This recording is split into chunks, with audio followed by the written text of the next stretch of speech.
Hello everyone! Good evening! At nandito ako sa workplace ng hubby ko dahil may nagpagawa sa kanya ng stickers na ididikit sa jar. So, eto na, yung isa sa mga nagawa niya. Sticker yan na die cut, tapos nilagay niya ng card dito. Dahil nga Teacher's Day, bibigay yata ng nanay sa teacher ng anak. Dito naman yung isa, violet ang kulay. Happy Teacher's Day.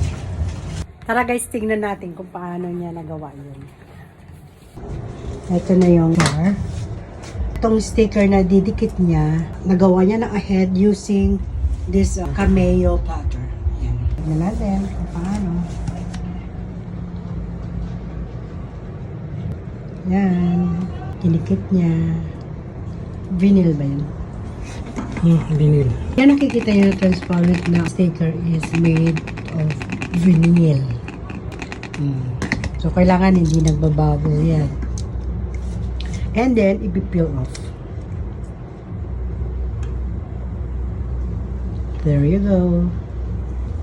So, kapit na yan siya. Diyan sa jar. Ang daming proseso. Kasi kailangan talagang firm ang pagkakadikit ng vinyl na sticker na yun. Yan guys. Ito namang bulaklak na die cut din. Ilalagay ng as design. Tignan niya kung paano. Ayun. Metikuloso kasi ang paggawa ng ganito. Ayun. Pinipress ng ganyan para hindi mag-bubble, di ba? So pagkadikit, guys, i-peel off yan. Yun ang naka-die cut ang maiiwan sa jar.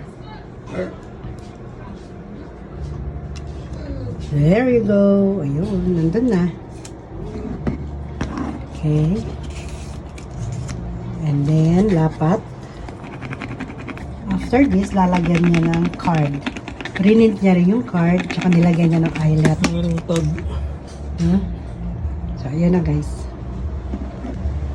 Ayan. Ang ilalagay niya. Happy Teacher's Day, lalagyan niya siya ng eyelet. So, tignan natin kung paano niya bubutasan. Ayan. Butas. And, lalagyan niya ng gold eyelet.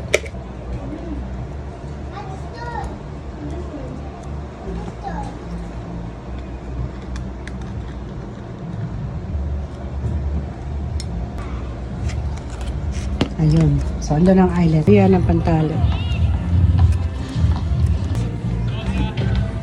Yan. Name card dun. Tulin.